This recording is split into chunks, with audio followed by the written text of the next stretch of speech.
میچسبه؟ آخر ویدیو بهت میگم کجا میچسبه. با یکم ژل آتش‌زای استاندارد آتیش سریع روشن شد.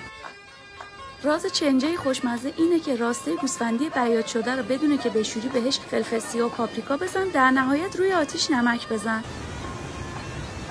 یکی از آبشارهای بی‌نظیر استان اصفهان همین آبشار آب ملخه.